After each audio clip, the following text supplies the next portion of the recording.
Mm. I don't know how much lag or delay. Might delay a little because I got a bunch of tabs open. Um, that's all right. Okay, I guess it's good. What's the first thing? Well, and the first thing that came up to my mind was um, they say it's going to be heavy snow over here. Well, it gets colder up there. I'm not heavier snow, but it stands to reason to be more snow. I don't know what the weather patterns are going to be like particularly. So let's make sure my mic is on. Um, so if there's snow, snowmobiles. So I was thinking, well, they're loud, right? Then you could use it, to get between the roads and that thing. So you could use where the ground's hard or whatever, right?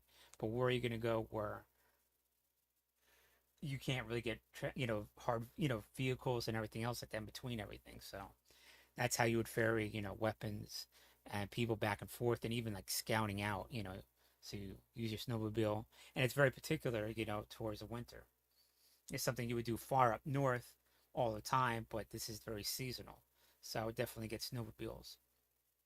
Uh, Now even further attack because how far is the counterattack going to be? Probably where, well, potentially you could get it down to where there's snowfall is, right? So that would catalyze and increase the effectiveness of the counterattack. Well, they say, general winter, and we got to do more to actually have that infect. So you don't want to do it on the first snowstorm or first snowfall. You want the snow and winter to actually take effect on the soldier. So you just don't, oh, yeah, okay, snow happened. Time to go. Snowstorm. Okay, time to go. No, no, no. You got to wait to that snowstorm and snow actually and the cold uh, deteriorates the capability of them. I'm talking about. So just don't rush at it.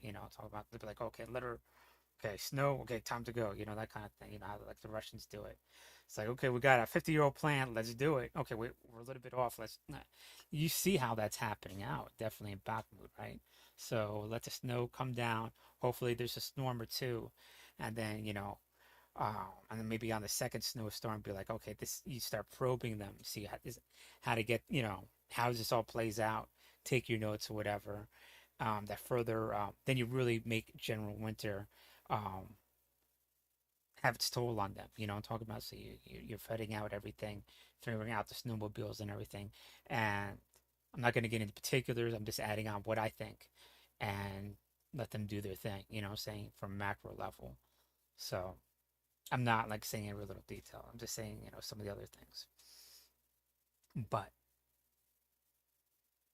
that's how I see that playing out. I see this whole thing definitely to this river. I think they're probably going to get, oh, if it's done correctly.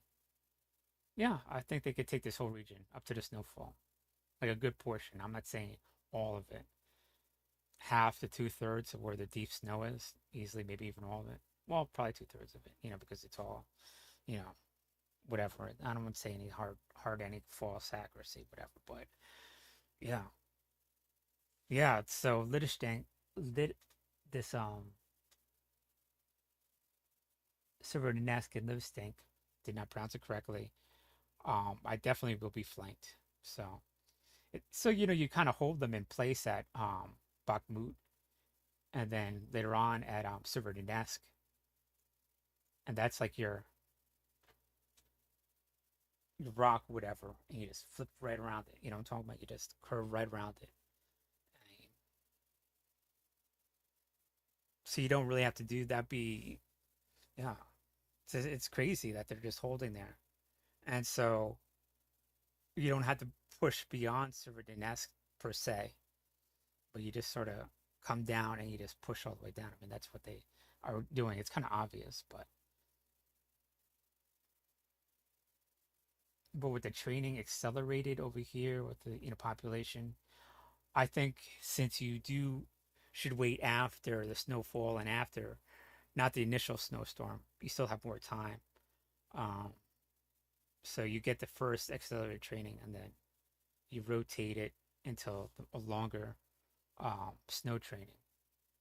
So you push up, get the first accelerate training, and then you rotate in groups. Whoever has the snow training. I mean, further more training. You just constantly do that because if you can't get more weapons there, what does not cost? Um, if you can't put steel there, might as well have training because it's no material. It does cost time. There is amount of effort, but since you can't find all these Russian weapons, you could definitely train more and keep training into the last second.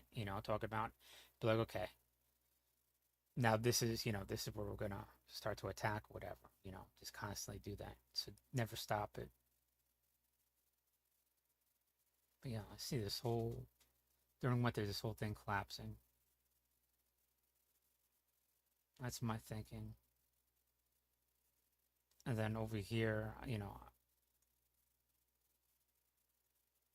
since the bridge over here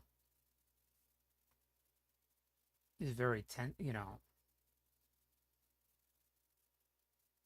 it's just vulnerable. You can't really rely on it. Even if you repair it, you can knock it out, and you don't know if you could resupply everything. Even if you have a bridgehead over here, and this is why you're getting this split over here, and you can use this as a base of operation. It does. It's not to the level where it's big enough where it could serve that purpose. It's just enough size. It's not. It creates a bottleneck, but it's not just too small where it's not feasible. You know what they did in the Venice?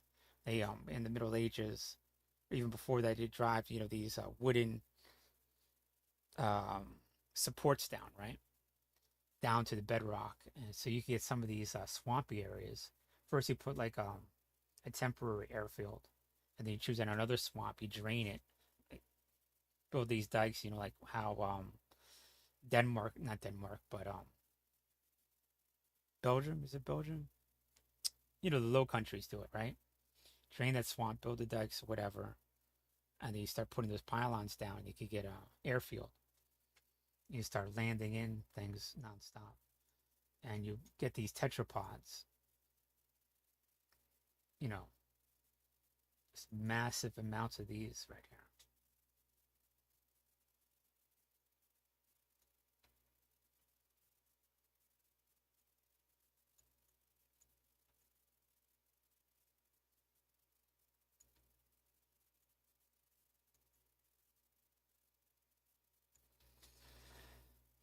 Is there this like barges of them? They're this massive, right?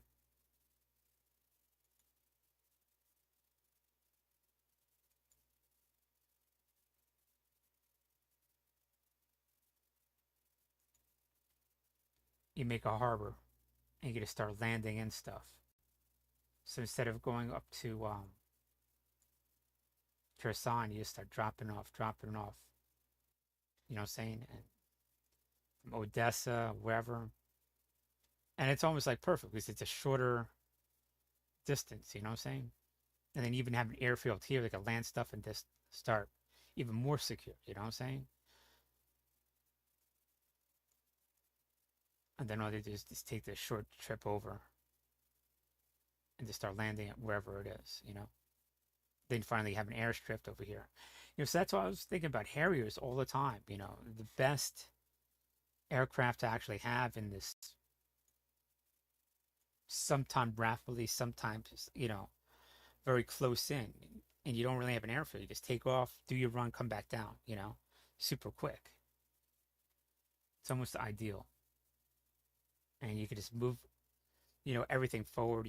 With your maintenance, whatever. Sort of like how the Germans, the last ditch effort, had the Autobahn, during, when we were invading, using that as an airstrip. And they just bring it out of the forest and take it off. And since it's older plane, we know it like the back of our hand, it'll be fine. It's the most ideal plane for this type of thing because it's older, you know, um, newer ones need a longer flight path or whatever. But it's just like, are we going to give our newest and greatest thing? It's escalatory, but if it's like, oh, it's 50 years old, you know, saying this is like, okay, whatever, you know, what I'm talking about. It's that kind of thing. So you got to figure out, you know, what is the older weapons that really make a bigger effect. It'd be nice if you had like Raptors and everything and F-16s, but F-16s would be nice. But is that escalatory? But then if you go a generation before that, not so much. It's like if everybody's concerned if of Russia and everybody else is concerned, well, is it going to escalate? And I was just like, well, everybody's doing a good job for it not to escalate. I mean, so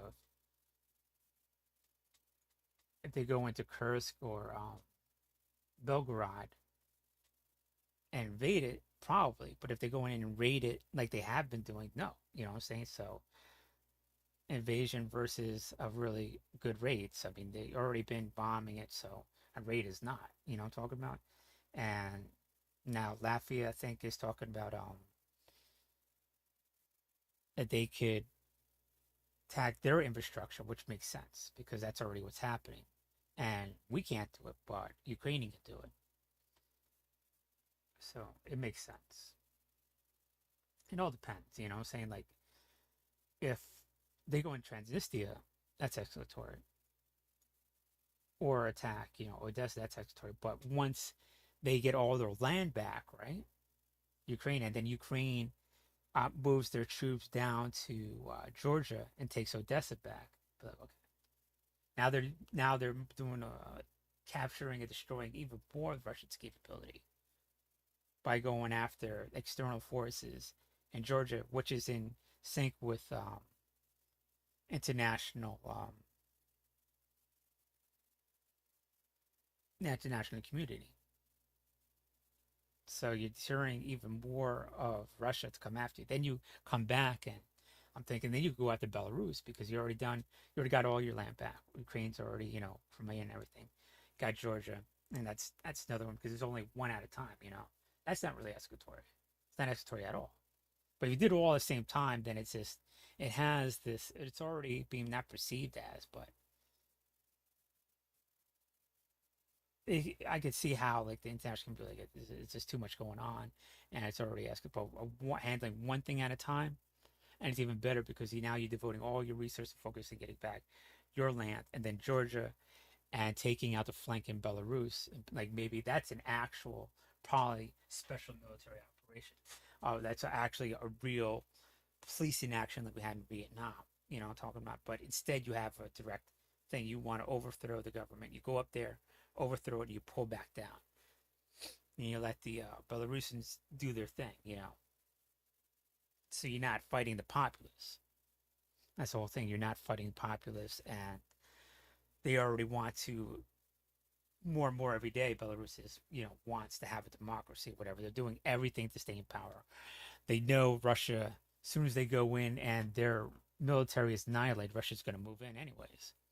You know, there's no honor amongst thieves. You know, they're just trying to steal land. And then once you take Belarus, you have all that your northern flank taken care of. Here we go.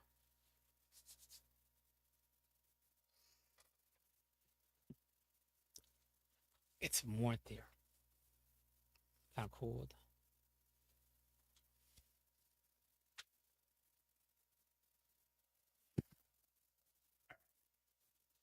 Here we go. So, oh, you're talking about escalatory. So it all depends, you know, because it's all which happens at higher levels, way above everybody else, and even you know at the president level, you don't really know, and they determine what is escalatory. I mean, they was like if this escalatory or nothing. They that's the level they're playing, and it's not even like 3D chats. It's like they already have these conversations, you know what I'm saying? I mean, it is and it isn't, but we want to say it's so complicated, no one can figure it out. But the fact of the matter is, you know, I'm talking about if they say we don't want this, that's how it is, you know what I'm saying? So, but my thinking follows a certain rationale. and to not make it escalatory. And that's the whole key. And if it is, then you dial it back a little bit and be like, okay, well, you don't raid to this extent into Belgorod. You know, how much of it do you want to do? What can you go after? Can you go after all the bridges? Can you go after the electrical systems? Can you go after all the, how far in beyond just, the weapons and everything else? I mean, I don't know if you could destroy gas stations and stuff like that, and all that other stuff, but what beyond can you do without it being escalatory? Just military targets going into bridges, and then it gets into gray area, and then that's what has to be negotiated. You know what I'm saying? So you got to see. I mean, it's all well. That's all they do once, is it? I'm not going to get there. You know what I'm talking about? Because it's it really, I guess, states something that it doesn't mean anything. You know what I'm saying? But the point is that you could go in and rate it to a significant level without it being escalatory, because you already bombed it or whatever else like that. But you can't really go after. You don't want to do civilian targets and everything like that. But now it's getting to, you have to sort of maybe go after their electrical systems, and it may stand to reason that you would want like 100-mile blackout zone around Ukraine as they come in. But it all depends, what the international feeling is about it, because if they're destroying your electrical grid, what is going to prevent? The only thing that's really going to prevent them is if you destroy their electrical grid. Be like, fuck, you're just sitting here taking it, taking it, taking it. Saying nothing's stopping it, and you rebuilding it, whatever, and you're shooting shit down. It's like, at what point that they're doing to deter um, your populace and your working ability, destroying their surrounding electrical grid will definitely deter their working ability. But then, you worry about escalatory, it being escalatory or whatever. But where's the justification for you not to retaliate back or whatever? Because they'll be like, now we have to put extra resources on the population with around Ukraine if you take out their program. And now Russia has even more to deal with. Um, but they're really throwing people at this war like it's nothing. But this all off a certain logic of history. To have expendable resources as a population, and try to, I guess, in modern terms, to purge it, and to cull it, to get all the people that are not contributing to society, or they deemed as, undesirables, whatever, and throwing it at the front line to just, if they can't get land at it, might as well do the Nazi thing of like purifying their populace. So they literally just said, the population, not the population, but manpower is not a concern at Belgorod, and reading between the lines. So that's what's happening historically. That's what happens. Going to the prisons and everything else. You don't care about the plebs or the peasants or the serfs. You put that unit up at the front to gouge the enemy or whatever, and now you're doing killing two birds with a stone, literally. People you don't think matter in society, and it's very cold. It's always what happens in battles. Look at every battle basically.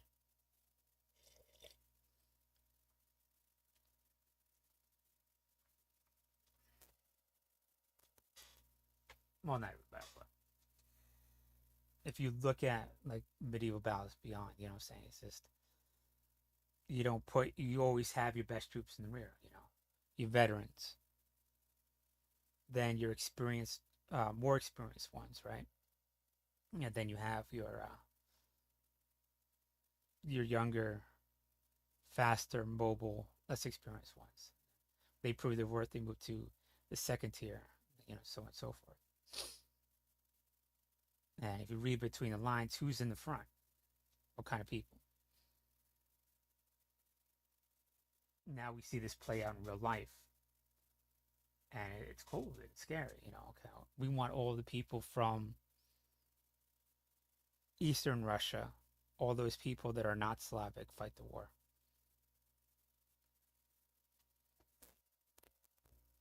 So,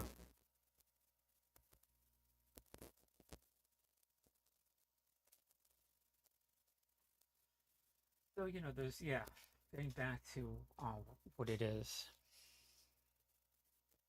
They're not looking at people as concerned when they're going after Ukrainians or Belgorod, or then taking the numbers in consideration.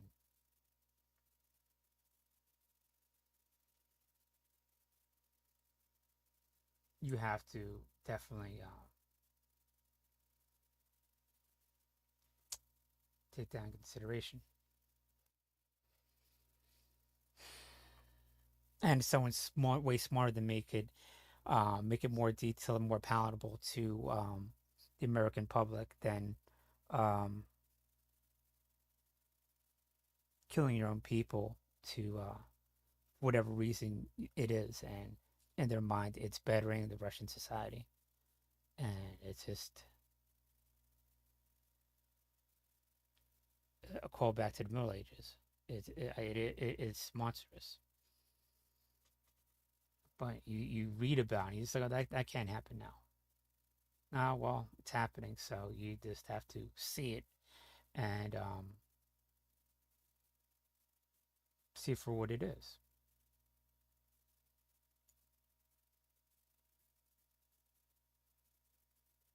and not pull any punches.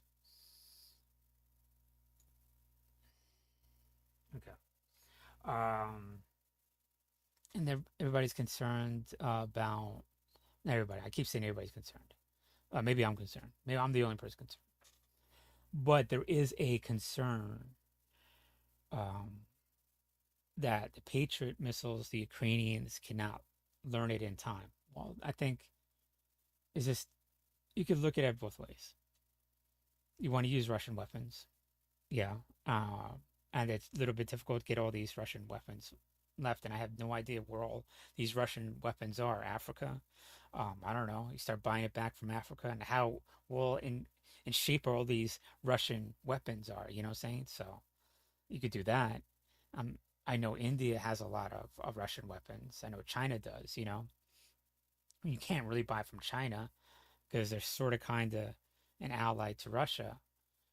India is trying to, do the real politic thing, take all the oil, but you could definitely buy the weapons. Probably, I'm thinking, all the Russian weapons out of India and to give to Ukraine. But that would be like the last transitional period to where you have a lot of native weapons. So now you're really like hoovering up everything, last little uh, bit of Russian weapons all over the globe because they sold a lot of weapons. So that's what you gotta do. And then you have the Patriot missiles, right? Because you want to get all the S-300s and everything. So you have to start thinking about our advanced system, the American Patriot, right? They want to launch this great air campaign. And how do you, it really is an opportunity to utterly destroy Russians' air capability. And it's, if you give Russians, not give them, but say, okay, well, we're going to not land lease, but we're going to temporarily train the Ukrainians on the Patriot missiles for 1 month, during the up to the Christmas season, because that's what they're really trying to do.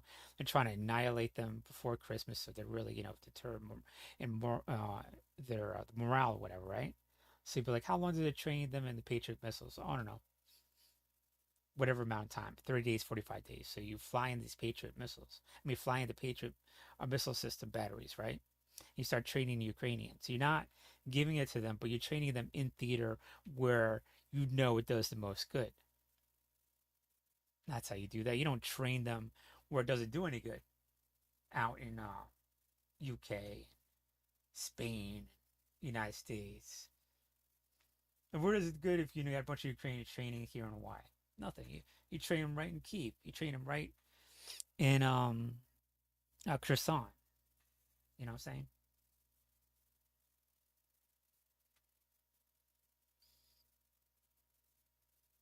That's how you do that. And so, not only during training, not only in training, but at the time during training, now you're defending big cities like what's the big city out here? Um, why can't this be in English?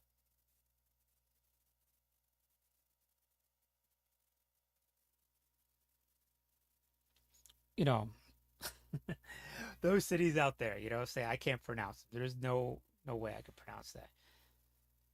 And here, I can't talk anything about this language because English, we just have words for no apparent reason. You know what I'm saying? We just, just all of our grammar is just all messed up. It's not Latin. But that's how you do that.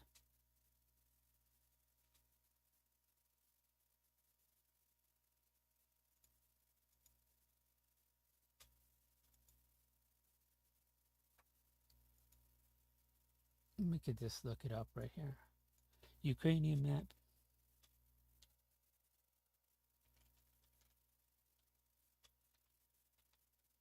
I don't like anything too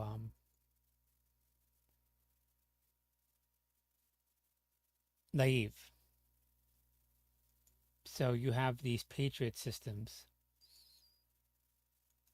out there in naive and all these other major, well, around critical infrastructure, right? Because how I think about it, they're building up their air campaign because they want to overwhelm everything. So you want to put as much air defense as possible on that first attack, and then you could titrate things back into the rear because you want to give things. You want to have those batteries also for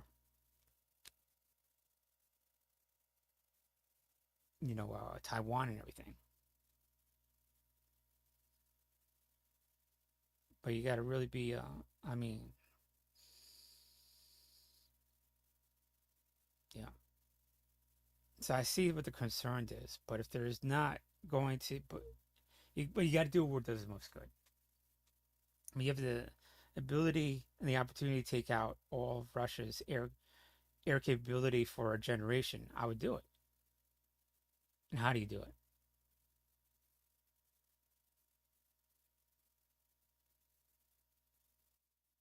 Because you keep building up where no one's fighting. At what cost? And that doesn't make any kind of rationale. Or you shift in a good percentage of your capability into Ukraine.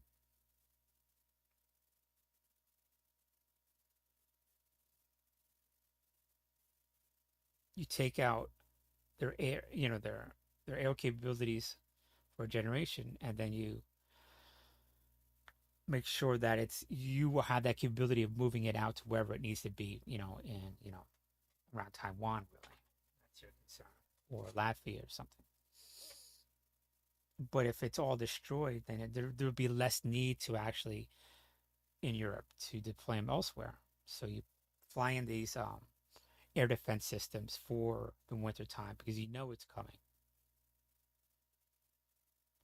And soon as like the first wave of it, I mean, if someone was second guessing it, just already have it mapped out where you want to land these air defenses systems just in case. But like, okay, we need one here. We'll have it up and running with that team, the contractors, whatever, ready to go, or and we'll start training Ukrainians as the missiles drop or whatever. Because you think, oh well, it's not safe. Well, they're going after specific targets. These dumbasses already pre-planned where they're going to drop all these things. They're not going to be able to ad hoc change it where you put your air defenses.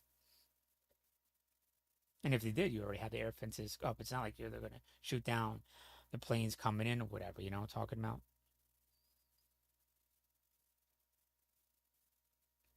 You just escort them to give them take out more missiles as you've landed or whatever. These 1980s, 1970s cruise missiles technology garbage they're throwing out.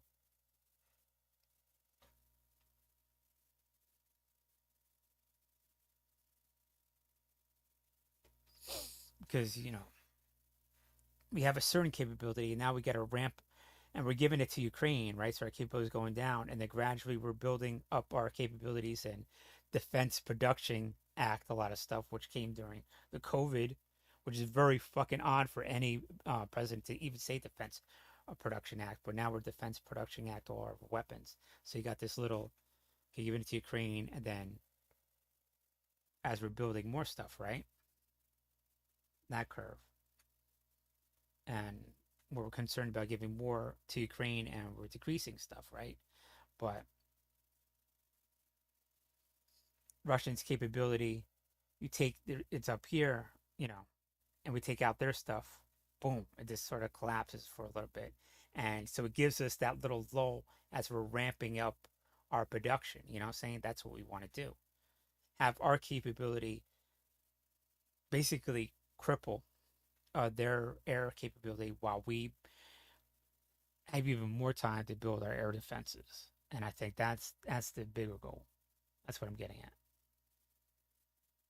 So where can our current capability take out Russia's um, air missiles and everything, where we could safely, economically, military speaking, and every other aspect, build up our capability in that little lull. And we should take that. We should figure out how to do that, and that's for smarter people to figure out. And I'm definitely sure it's a good idea to train in theater. I mean, it's not like, training artillery so close to the front. These are behind, you know, in civilian areas, way back from the front, shooting down missiles. It's one thing, it's like, okay, you're on a mortar system. They're like right there, what I'm saying? Um, it's a little safer with artillery, but this is, you know, hundreds of miles back. Okay.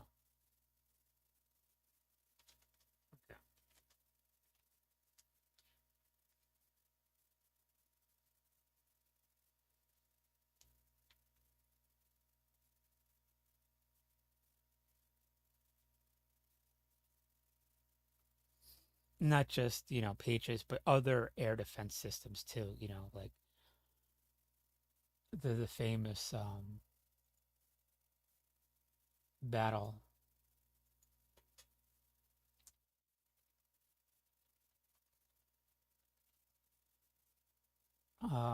bridge.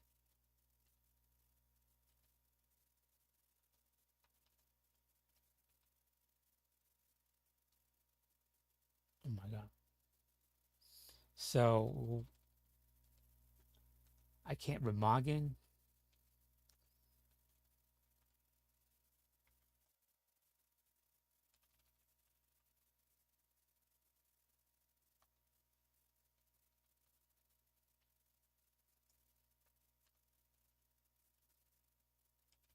I have no idea how to spell it.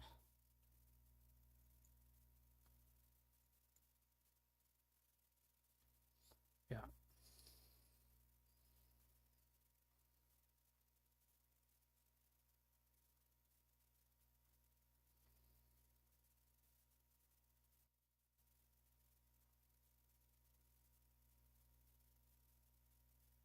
Aircraft attack on the bridge. Yeah. I mean, they put so much anti-aircraft on there. There was hundreds of Nazi planes were shut down. It's like unbelievable. Like in 10 days, this threw everything they had at it. B-2 rockets, their Messerschmitts, everything. They're jet powered bombers, not just the Messerschmitt. They did everything. It was all shot down. Well, a lot of it was shot down, like unbelievable amount.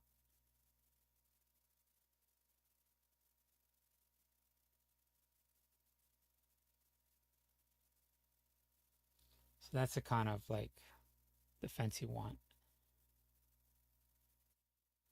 Just like they had at Remagen.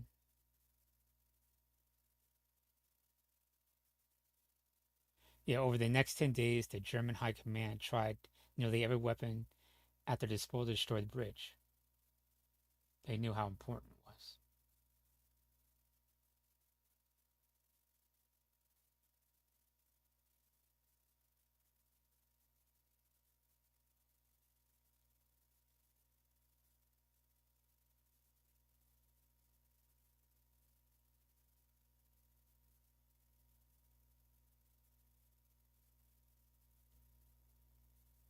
They sent a total of 367 sorties or planes after the bridge. I'm pretty sure a couple of them came back.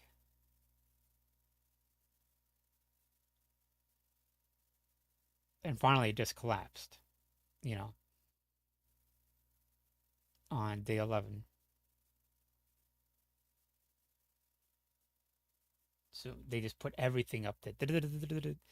And this defending this bridge was credited with destroying what was left of the Luftwaffe. I mean, one of the main things that destroying left of the Luftwaffe. There's a couple of battles, right? Well, this is one of the main battles that really just grinding down the Luftwaffe at that point in the war they had up there. So that's what you want to do with this aerial attack that's about to happen. You want to use it opportunity to grind down um,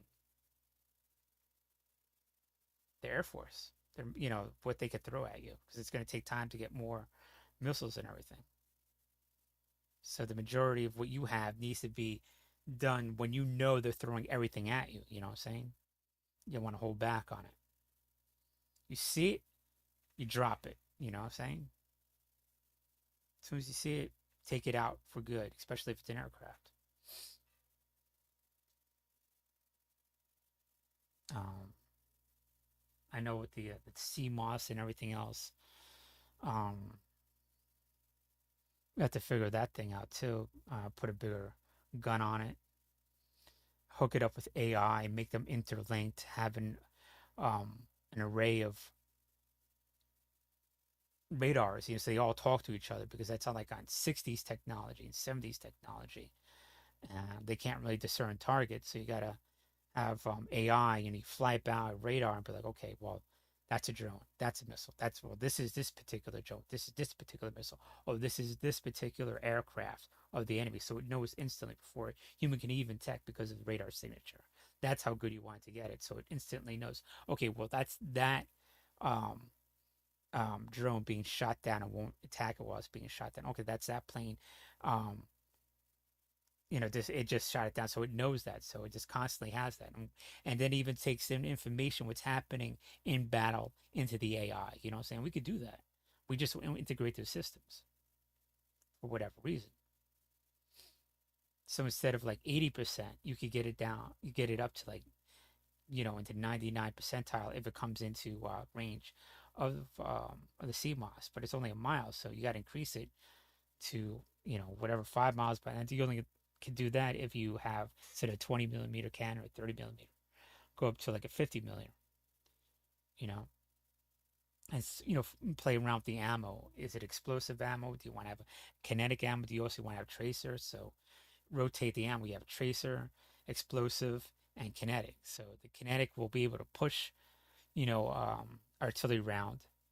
Explosive, we're able to go through like an aircraft and apply explode beyond it or inside of it, but the shrapnel will also further destroy, an aircraft or missile, right? And then you have the tracer for obvious reasons, and it's, do its thing. So you got to play around, and then with the explosive, with the charge itself, so you get a little bit more distance out of the round or whatever. And the only way you could really do it is you at least have three of them, triangulate the position to really knock down everything. So I wouldn't really have a CMOS or the next generation of CMOS unless you have three of them, and then you increase your web around it, and then make it cost effective, and you can take down anything. Well, a lot of things, get really up there, and that's how you do that. You surround your city with those,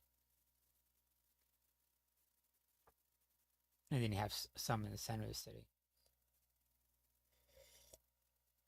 overlapping coverage, together with anti-missile missiles. So you do different, different layers. But you got to do that where it's cost effective. You could put out rounds um, where it's cheaper. I mean, try to get the law of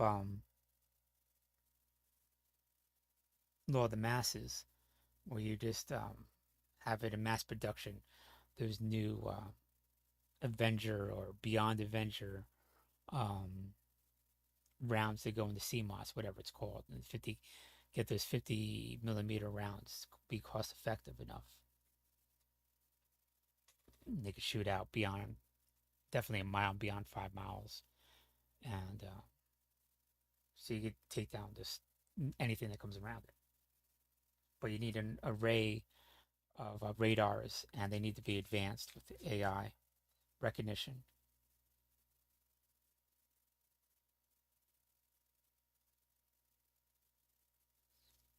Even now, when you have lasers that could punch through planes, you can figure that out. So eventually, for the future in 10 years or five, really, you could probably get it up in a few years, really. But it all depends, resources and will, of those things. Okay.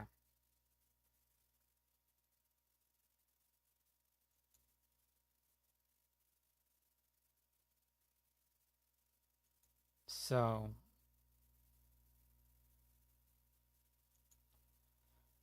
this is the type of thing, this up armored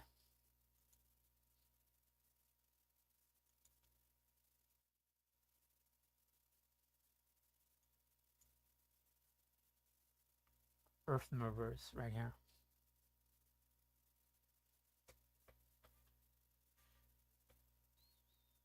This is what really needs to be in Belgorod.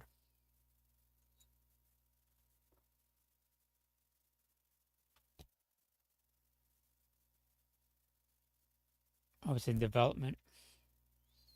Oh, they're out. Okay.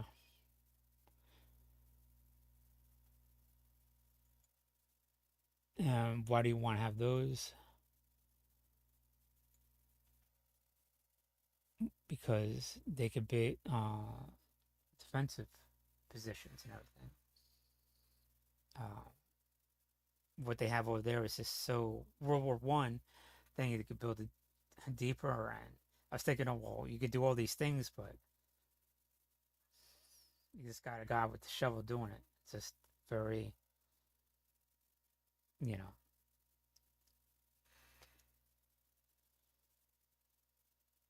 that's just, it really didn't involve too much. So if you could have something to dig more trenches and more successive trenches in a series of network of trenches, you're making even harder to get in there, and you could grind the enemy down even more. And we have quite a few of these.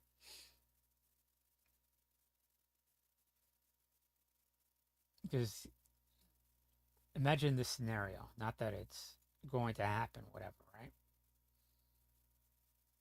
You get these tetrapods, and you could move these up to the front. They could stop the tanks and everything. You build your harbors and everything else like that. And theoretically, with these tetrapods, let's say you had a bridge that was knocked out, like on the Dnieper. You could just keep holding these tetrapods and just pushing them over where the gap is. If you really want to do it super quick, you just keep building it up, and you just build a wooden structure on top. And as it sinks down into the river bed, because it's a concrete hut, you just put more wood planks on top of it as it sinks. You see what I'm talking about? So you just build like a bracket on top, and you could get um, heavy vehicles across quickly. It is not,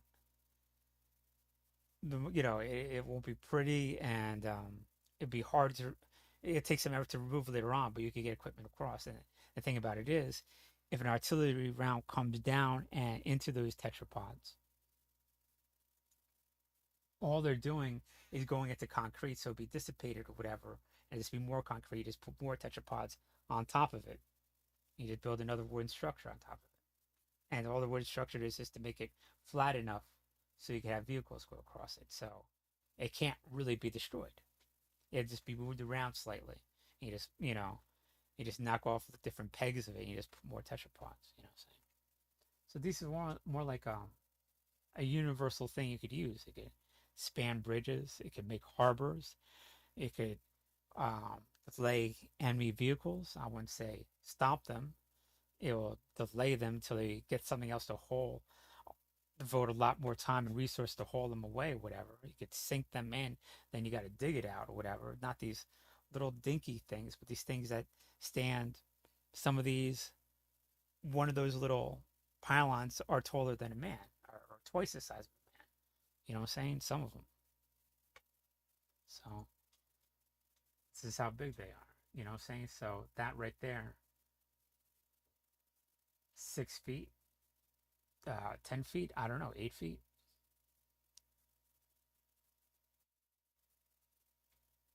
And the ones they're building is like, I don't know, 2 feet high. You know what I'm saying? So it's just like there's no tank when you push that around. You need a crane to do that.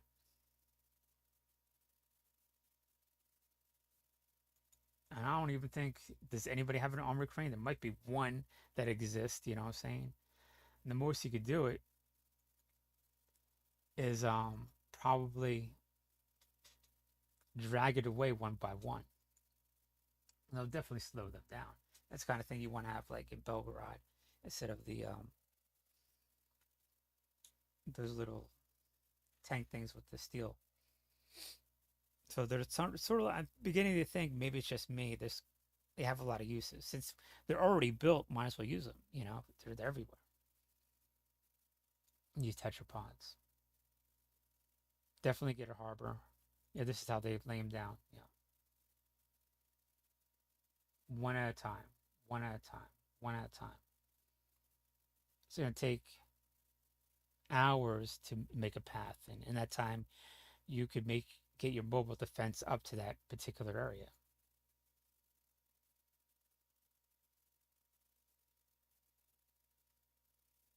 Smaller versions of it.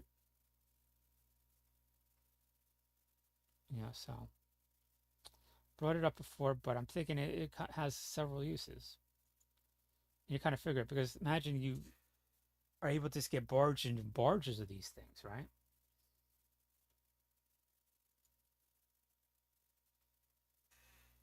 You barges and just have them on land, and then artillery comes in and just bounces off, explodes, and does a little damage. And like in the Middle Ages, like when you had all the trebuchets and catapults, and even later on with cannon fire, what they did in the middle of the night, they rebuilt the walls as fast as possible. They took apart buildings, houses, whatever, and took that stone and put it back where the wall was and just rebuilt the defense. Now the trebuchet and the catapults had to take that down. It was better when it had, catapults and everything like that. But that's only when they had little stones like this. Now with artillery, you could fill in whatever got destroyed with these things. So you put a bunch of tetrapods down as a barricade, and then artillery comes in, takes out that one thing, and now you returning. Remember, you're returning artillery fire, taking out where they are, and you just dump in more tetrapods, and you're good. You know what I'm saying? I mean, now they expose a position because they're all doing it under fire, so it's not like they can concentrate their firepower, or whatever. You just keep filling it back in faster than they could destroy it because that attack, I don't know, lasts a certain amount of time or whatever. So, but the key is, what is the one thing now you could rebuild your defenses faster than they could destroy it. But everything else is you just don't say this is the one thing. First off, you got to get that out of your mindset. I know it's hard for a lot of people to wrap their mind around it. This is also when you have like, the other fire. You don't say this. You ground. You have your infantry out there. You have all your scouts, um, all your armor out there, artillery, air defenses, whatever. Plus, you have this. This one little aspect of it. You know what I'm saying? So it's just like, oh, you just have tetrapods there, and that's it. No, I mean, I very often run to when I have these conversations with people. Think about in one-dimensional things. No, you got to think of this as part of everything else. This is just another layer that you include in.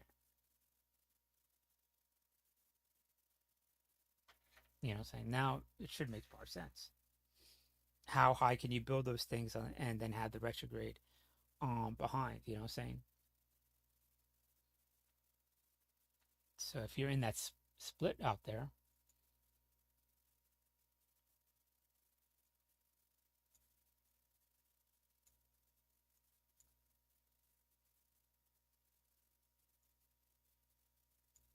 you made your harbor up here with the tetrapods.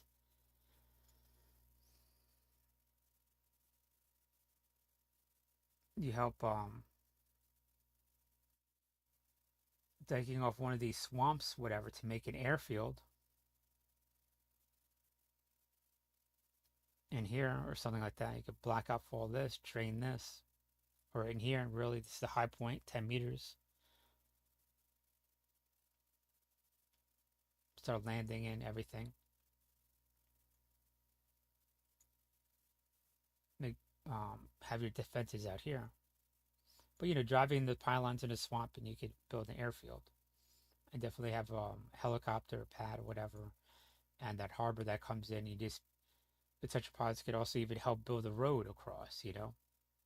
As they start sinking, you just build more wood on top of it. Where you can't really go all the way down to bedrock. You just build a road all the way out. It's definitely possible. Then, because now if the bridge gets taken out over here by Kherson, you have a base over here um, that can't be taken out. So you can't sink this. It's unsinkable, basically bridgehead, because you have this whole long shore area that you can land troops in, and it's in a perfect position because it juts way out, away from Russia, and close to Ukraine. You know what I'm saying? So, it's geography. It's a really, really smart idea to do that. Make this a base of operations in the wintertime. How much effort and construction you want to do for? I think this area is going to fall probably in the wintertime also, or near, um, coming in spring. But there's a good chance this will collapse in the winter.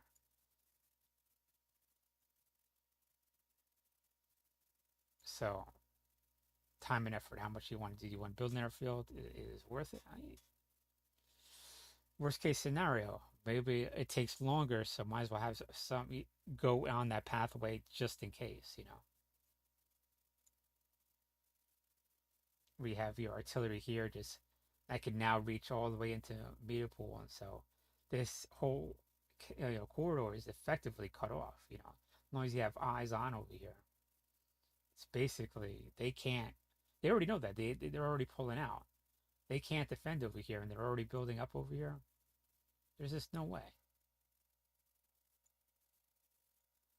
Crimea looks like it's going to be hard not to crack, but in reality, I think the inverse of that is, because you could not just blockade it, well, you could lay siege to it at these two bridges, obviously, and you just keep probing into, uh, attacking.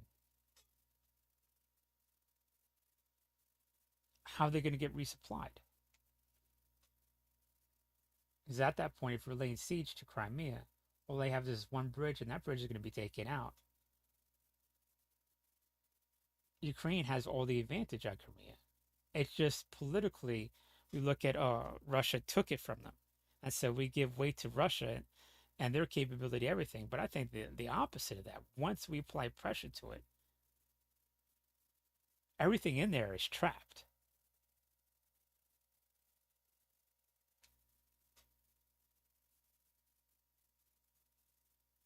and then it's just a matter of time.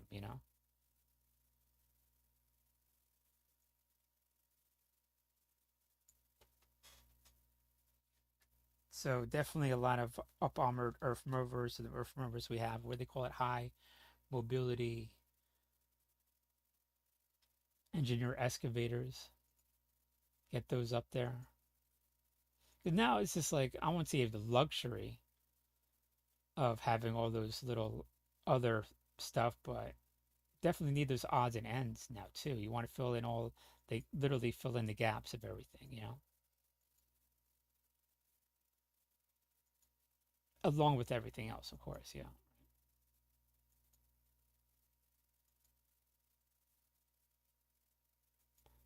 But most people want to talk about all the other,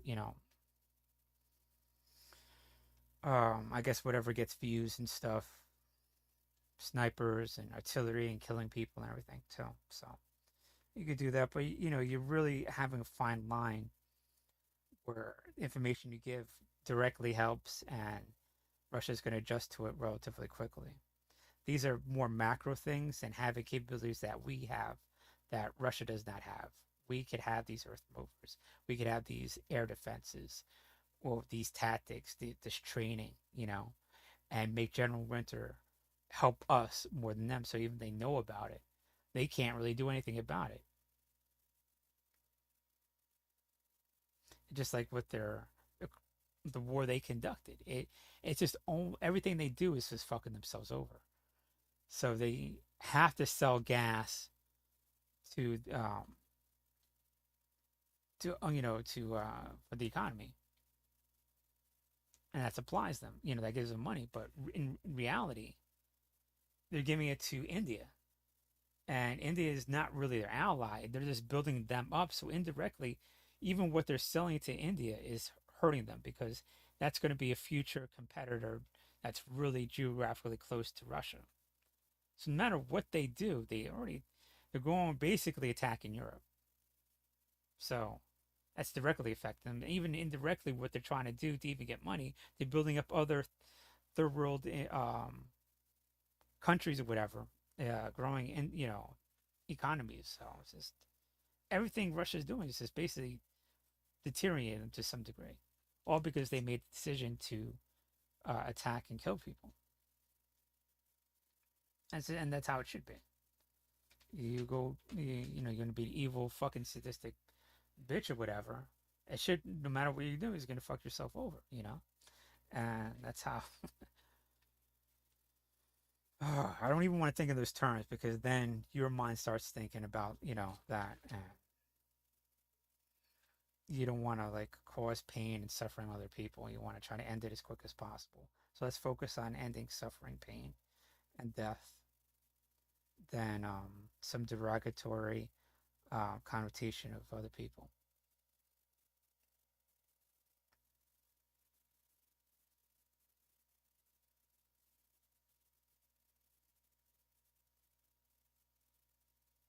Okay, so I guess the last thing, Ukraine did sell weapons, so they were able to get a lot of their armored vehicles back. But are there more Ukrainian vehicles out there in the wild? You could repurchase them back to Ukraine, and so they already have the schematics of that. But unfortunately, I know in Kiev they were destroyed. In Kharkiv, um, the factory was destroyed. Maybe you could build one in Lviv, or even safer, build a whole new town.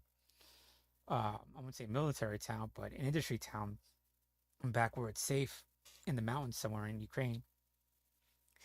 Build a factory and build a town around those factories where it's safe from aerial bombardment, like in some kind of mine in the caves or whatever, or build some kind of fortification and tunnel it out. Or you can even build it in a non-NATO country, since you already got the schematics, and start pumping their armored vehicles out.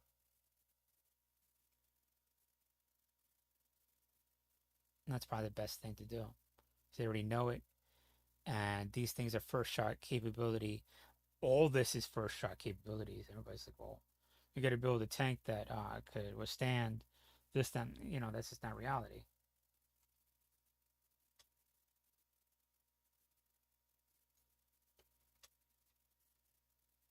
It has to have the first shot off. and that's it. Against another armored vehicle.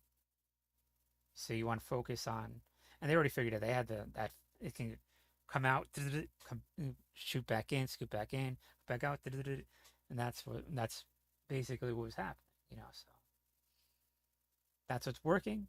Further it than having a big ass gun. I could shoot this far. I could do this. I could do that. It's like but it has to see the other person first quickly. You know, so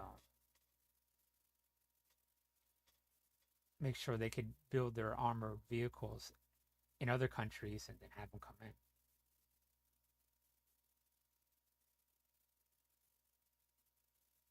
Because you can't have what they initially started with and it's effective and them not having any. Get everything they ever built, get them back to Ukraine, purchase them back, and get that factory and factories up and running inside Ukraine and outside Ukraine.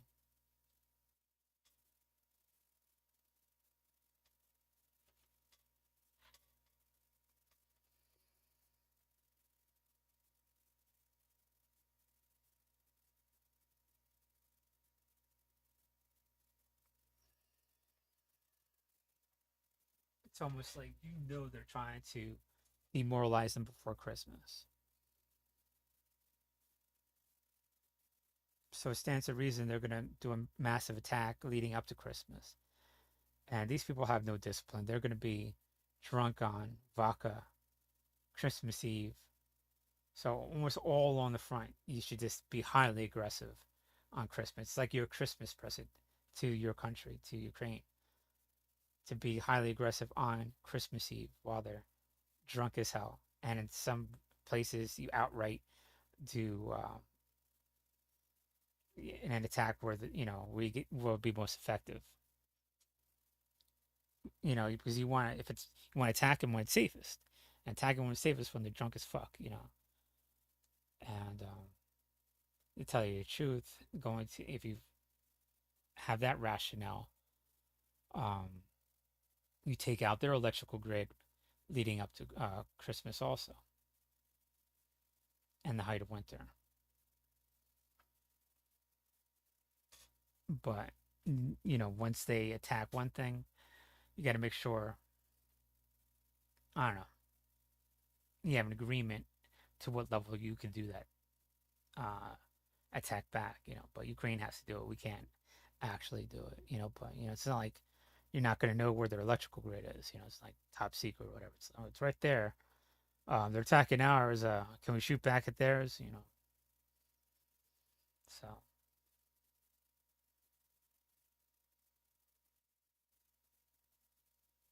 But if you can have air defenses like Ramongan around all the critical infrastructure, I think you'd be all right. Because if you look at it like this, you could go two different types of ways of taking out their electrical grid. Tell you the truth, everything in and around, everything on the periphery of the border of Ukraine. But if you really want to demoralize Russians, you black out St. Petersburg, you black out Moscow. You send in special teams to take out those two cities, those two federal cities of Russia. That's how if you want to, right before Christmas, and if you want to go to another level, you take you make sure that you take out stuff now, right? So all the stuff that they have to repair the electrical grid will be what you took around the Ukraine, right? Then you take out the federal cities, right? 2 weeks before Christmas. So they already used up everything they can to repair the electrical grid, what they did around Ukraine. As they, because you already took out everything that comes in within 100 miles of Ukraine, all the electrical grid. And then as they're repairing it and used up all that materials because there's very little left, you take out those two federal cities, St. Petersburg and Moscow. There's nothing left to repair it. They're going to be completely dark for Christmas, and they know not to fuck with Ukraine. And they can't really Ukraine. That's how you do it.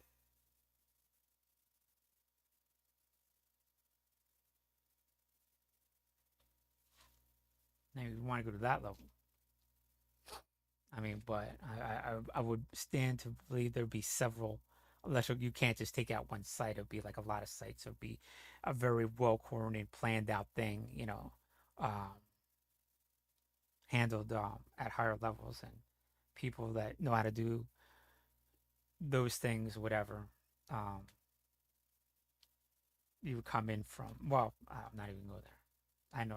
I mean, it would have. I'm just giving you an opportunity that the not only does Ukraine have that capability, it's a question of do they want to play it? Will they? You know what I'm saying? I mean, but if you keep fucking around and taking out another country's electrical grid, you're asking for that shit. You know what I'm saying? I'm just saying. You can't keep poking at someone and but like they're not gonna poke you back. You know what I'm saying? And it's not they're not poking. They're not just punching someone. You know what I'm saying? Someone's just not gonna keep taking punches and try to deflect it. And be some kind of like kung fu master or whatever. But I got that shot. Oh, I got this shot, and I'm gonna do some aikido and use your punch and have it attack you. Eventually, gonna punch back. You know what I'm saying? I'm just saying. Just you have to. You can't always be reactionary. You have to be. Um, you have to. Can't always be reactionary. You have to be assertive and. How could I put this correctly?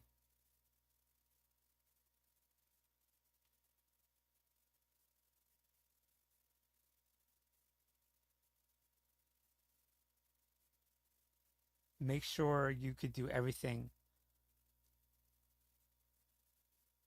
that is possible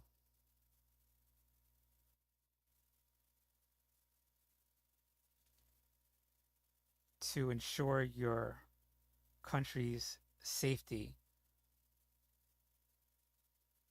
not just following the international community, but with the international community. You know what I'm saying? So you're on constant communication with them, and you're pushing to the very limit.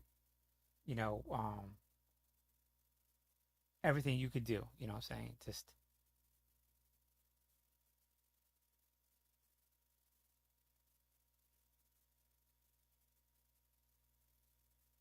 because it constantly changes what you're allowed to do, what you're not allowed to do. Um,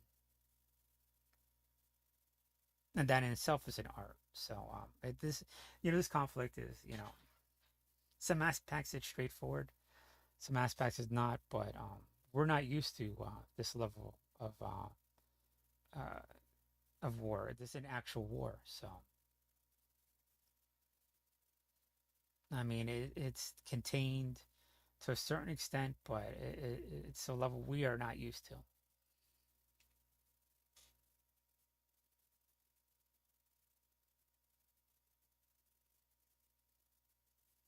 And Russia is uh, trying to call our bluff because Ukraine has to do some very drastic decisions to defend itself, but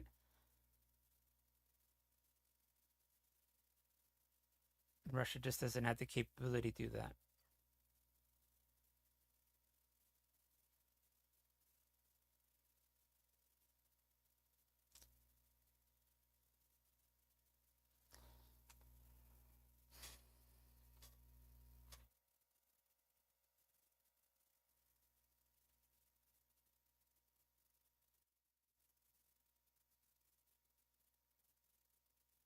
But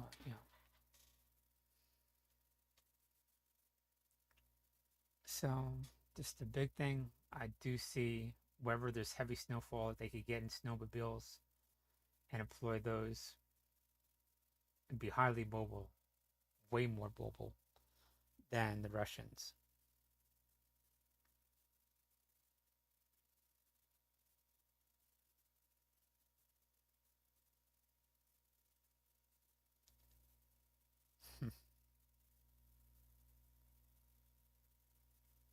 It's an odd thing. I remember reading about when we invaded Russia during World War One against the Bolsheviks fighting on for the White Russians. They chose a bunch of like people from northern United States, like from Michigan and Wisconsin, because a lot of Scandinavians up there. They know how to withstand the cold. I was like, I guess they're used to it, but I guess there is some like things like the body has to generate more heat, and I have one of those conditions. I have Paget's or whatever, um, and I run hot, so it is sort of kind of true. Um, that certain populations know how to deal with cold because they've been in the cold, and that's what my bone condition right now. Um, either because it turns over so fast, and if it turns over so fast, I'm at risk of having, you know, abnormal bone growth. But if I have a broken bone, you got to turn that off and have that area of bone rebuild itself. So that's what I'm doing right now. But it's so dense, it creates so much heat, and my let me call it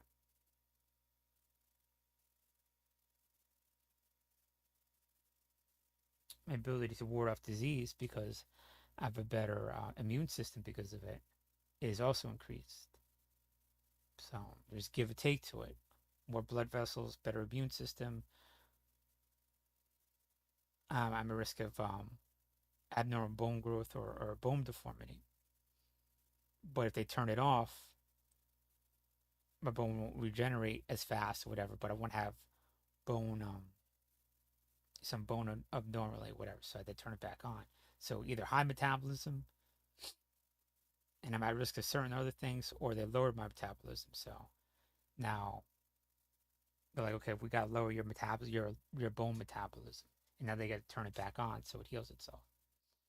So not just like a tangential thing, but what I'm getting at is making sure not just you have the people that understand the cold and say, okay, well, we're gonna choose all these people that go into Russia that know how to deal with the cold, but have all those other things in play, and it has to be don't go in there as soon as the snow falls and be like, okay, well, General Winter automatically took care of the Russians. Wait till it has um, a significant effect on them, and then do your thing during the snowstorm because everybody's like, you got to go and get surprised. Yeah, but get in there.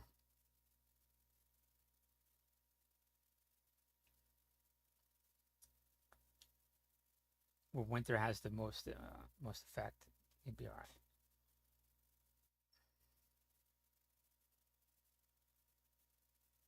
Yeah, so I'm approaching the end of it, rambling on about other bullshit or whatever. Um, got a little personal to myself because I can't really uh, hide that I have a bone condition, but it will heal as soon as I get an infusion. But pros and cons of everything. All the pros, every con that we could see, we need to mitigate it and give it to the Ukrainians as much as possible. You could take out their air capabilities if they decide to throw everything they have at it. And even if they decide not to, then it's more manageable because they're just throwing and it's going to be shot down. So they're basically, whatever Russia does, they're fucked. There is no outthinking um, our democracies. There really isn't. So I don't really understand this war to begin with. Um, I mean, I do, but a certain rationale is based on. Like, what were you on? Like, did you smoke fucking crack to go after this war? You can't say that.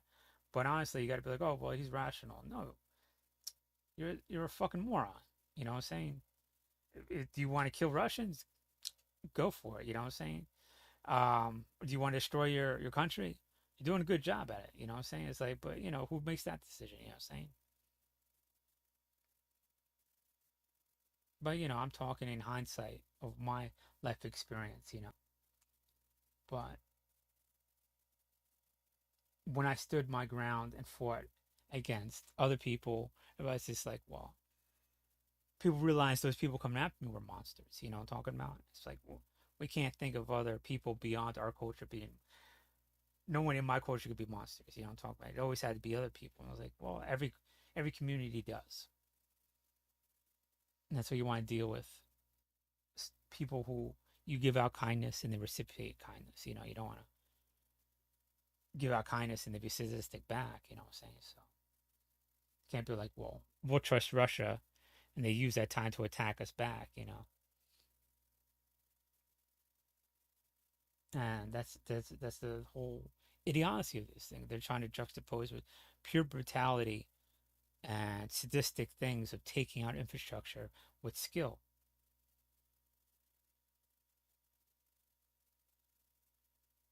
That's not the case. Will it have an effect? Yeah. Does it imbue you with military knowledge? No. Will it give you, you know, more equipment? No, it won't. Now, if things were about equal and you're a little bit more sadistic, probably. But this thing's is so lopsided in favor of Ukraine's. And now we can't handcuff Ukraine though. They need to be allowed to do whatever's happening to them.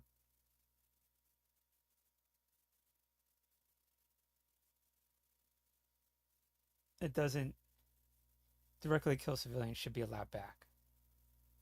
You give fair warning to Russian civilians. You need to move out of these areas because they will be blacked out. And now these electrical grids are a military target. Unlike them, they just go after it. Be like, look, you need to vacate within 100 yards, 100 meters of any electrical grid. And since it's going to go out, you need to go out to your other relatives now because now these are um, coming into Ukraine. We have to diminish whatever war capability it is, you know? And that's how you something to that nature, you would state, you go after their electrical grid.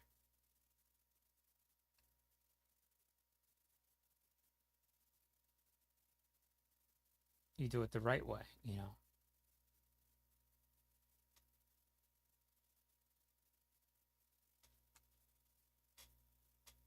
Okay, well, I'm pretty sure that's everything. I don't want to ramble on too much, but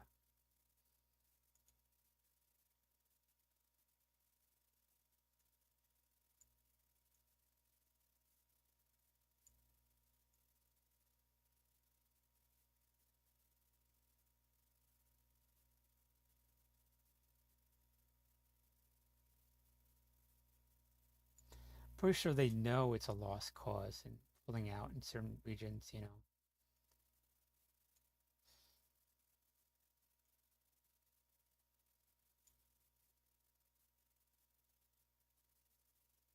Who's that Sherman general?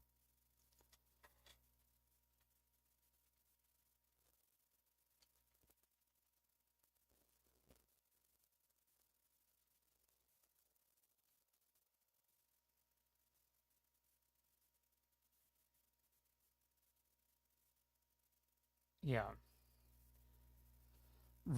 General Rundstedt said at the end of, to Hitler, as they broke out of Normandy, uh, and they're going to the most experienced German general, we and Hitler's ordering all this crazy stuff and around or whatever. It's like we can't not listen to Hitler. And what are we supposed to do?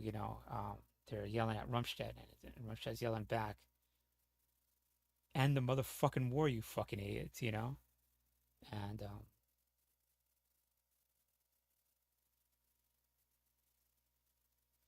all these generals, they can't listen to Putin. This is, all they're doing is destroying Russians' war capability, and they're just destroying the country. Maybe not Poroshenko, but the head of the Wagner Group, Bajorn. Maybe he's like Punchstead, whatever. But in one aspect like that,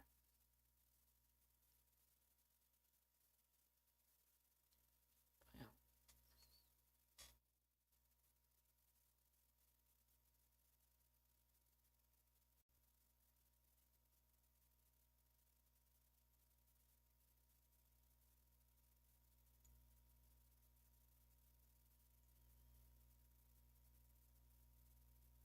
they want a land bridge. Well, they're stating they wanted a land bridge into Crimea so they could keep Sevastopol. They wanted all Ukraine.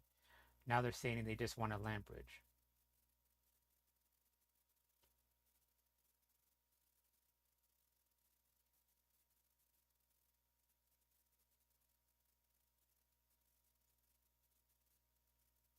If they try to defend up north, we attack down south. They try to attack down south, you attack up north. If they try to defend, pushing down in the center, you just keep seesawing it. You apply pressure over here where it's safest. You devote more resources and focus, and you push them down over here where it's safest. And you just keep doing that. And if the center is, you got the three main points.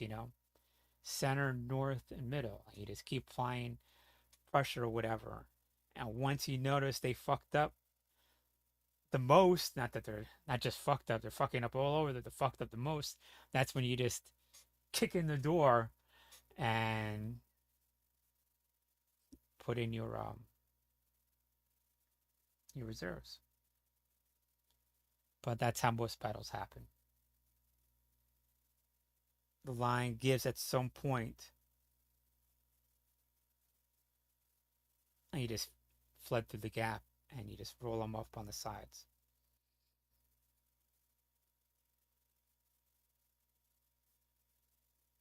So I think something of that nature is going to play out.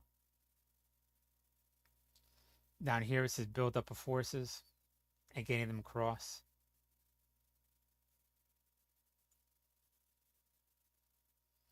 And then in wintertime, you're going to see how far Ukrainians could get south.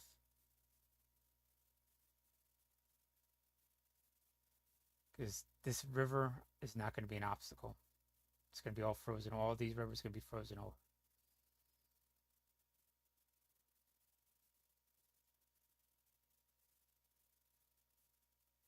As long as they have enough supplies and they could have their supply lines go for out 20 miles, whatever. This is not even far, dude. This is not far at all. 50 miles, you'd be fine. You could get all that back. This is nothing. And this is all going to collapse in the winter time. As long as they have enough supplies that could attack all the way down here, enough manpower, whatever, as it begins. Because once this begins, the manpower you start with the attack is going to be the amount of manpower you have for the most part. You end with it unless you are able to have more reserves come in. I would definitely have people, if this is going the way it planned or exceeds expectations, you got to be ready to even have more reserves in because you already got them on the run. Boom, safest time to even push even more right now, devote more resources into it and see how far you can get. And then soon, you're going to know when how far you can get when you get more resistance or whatever. But it's going good. Go until the wheels fall off, and keep pushing down.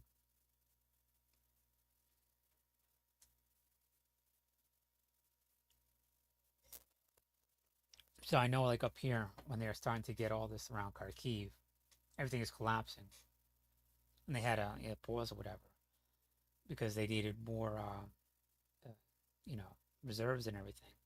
Had that just in case, ready to fly in, move in or whatever. So wherever out here have expedited training, when they don't see anything, and they could come in as a reserve if this starts this utterly collapse or you make not overly collapse, but this starts you're making really good headway or whatever. And then you really just like ensure that um, that battle, uh, success of that battle. Anyway, so yeah, I don't want to get too detailed, and I'm gonna leave it at that. I covered all the major points, and anything else would be people could adjust to in real time, and I want to stick to macro things or whatever. Earth movers, getting train on American